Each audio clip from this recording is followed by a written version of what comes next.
How to knit C6F.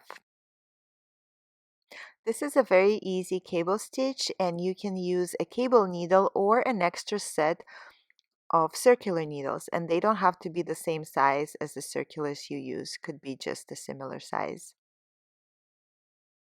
So using either the cable or the extra circular, slip the first 3 stitches onto that needle. Hold it in front of you. This is what F stands for, front.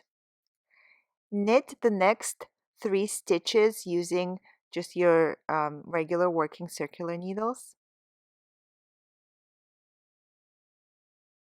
And then after you finish knitting those 3 stitches, you're ready to work the stitches that are being held on the cable needle or the extra set of circulars. So here we're using the cable needle.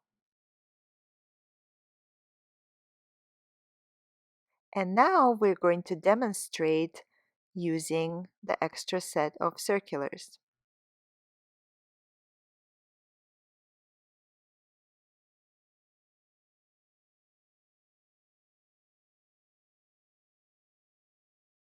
So let's just purl a few stitches just to have something separate our C6F.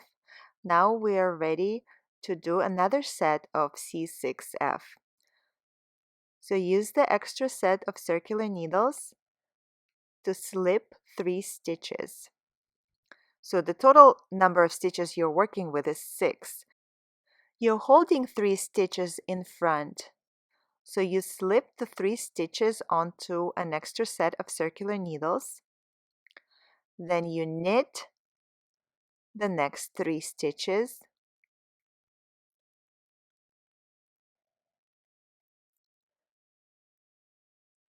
And now you're going to knit the 3 stitches off of the stitch holder. In this case, it's an extra set of circular needles.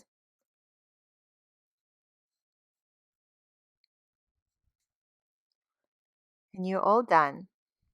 This stitch is used in our classic cable beanie, but you can use it in many other projects. So this is an example of the beanie using lighter weight yarn, which is our dream yarn.